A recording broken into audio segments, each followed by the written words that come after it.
to the international community. It is time for you to help protect civilians in Gaza from the Hamas terrorists who are trying to use them as human shields. Since the start of this war that Hamas launched, Israel has employed extensive measures to protect civilians in Gaza from their own leaders' evil attempts to keep them in the line of fire. At every turn, however, we have been stymied by UN agencies, more concerned with pressuring Israel to end the war with Hamas still standing than to protect civilians. They have resisted our efforts to vacate civilians from Hamas strongholds, libelously characterizing those measures in pursuance of our obligations under international law as forced displacement. In telling Israel not to attack because civilians will be hurt, but then resisting efforts to get civilians out of harm's way, they have rendered themselves complicit with Hamas's human shield strategy and told it that that strategy works and to keep going. The United Nations and international actors now face a fateful choice. Do they want to save Hamas or save Palestinian civilians?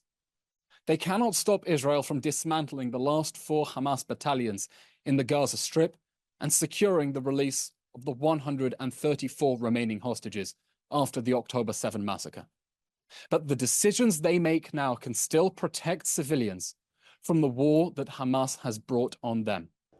We urge UN agencies to cooperate with Israel's efforts to protect civilians from Hamas and evacuate them from a war zone where terrorists are trying to use them as human shields. Don't say it can't be done. Work with us to find a way. We are now approaching a ground offensive in Rafah because Israeli forces have already successfully swept through most of the Gaza Strip from the north. Hamas started this war with 24 battalions. 18 of those have now been shattered. 2 are on their last legs in Khan Yunis, and that leaves 4 inside Rafah.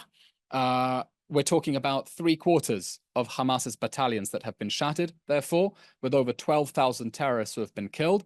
When you take into account the number of terrorists who have been wounded or apprehended, that is more than half of Hamas's fighting force knocked out of action. In a daring rescue operation deep in Rafah overnight, Israel successfully rescued 2 hostages, Luis Ha and Fernando Malman, both abducted by Hamas death squads from kibbutz Nir Yitzhak on October 7th. In a complex rescue mission under fire, the IDF, Israel Police, and Shin Bet conducted a targeted raid in the heart of Rafah with aerial coverage to rescue the 2 hostages. In the early morning at 1:49 a.m., special forces breached a civilian building in Rafah and found the 2 hostages who were being helmed by armed terrorists in an apartment on the 2nd floor. 1 minute after the building was breached, the Air Force and Southern Command activated aerial fire to enable the forces' disengagement and strike Hamas terrorists in the area. Yamam officers from the Israel Police Special Forces shielded the 2 hostages with their bodies until they could be extracted under fire, accompanied by IDF forces.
والله يا ابني شفنا أيام سودة بس نعمل نقول الحمد لله يا رب.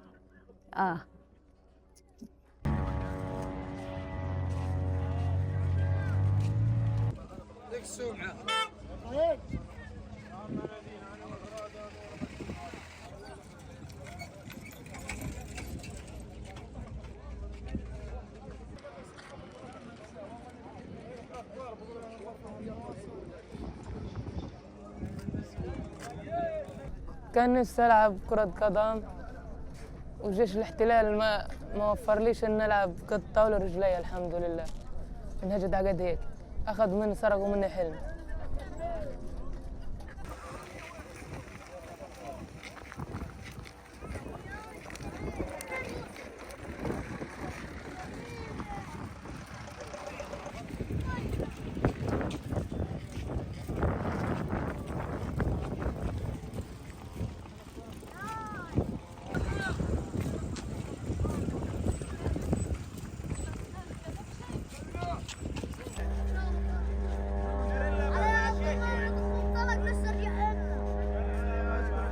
من غزة خان يونس والآن إلى رفح. شعور صعب جدا بصراحة لإلنا، والمكان ضيق، كل إشي صعب.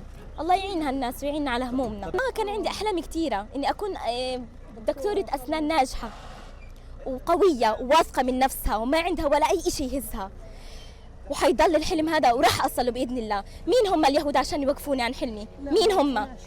آخر إشي أفكر إنه يصير هيك، لكن بعين الله معانا، وصعوبات حتمر علينا، لكن إحنا أقوياء، وإحنا من أهل فلسطين ومن أهل غزة العزة. الحمد لله كل حال. يلا يا خذوا بعض. يلا يا دكتورة منى. No, I didn't expect this experience or everything that is happening here. I didn't expect that I live or that happened for us. I didn't know that we will getting out from Gaza and coming here and live with the school and people we don't know, and see the occupation, see the danger that's coming with us. We see it in our eyes.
كمان رايحة أشوف فيها.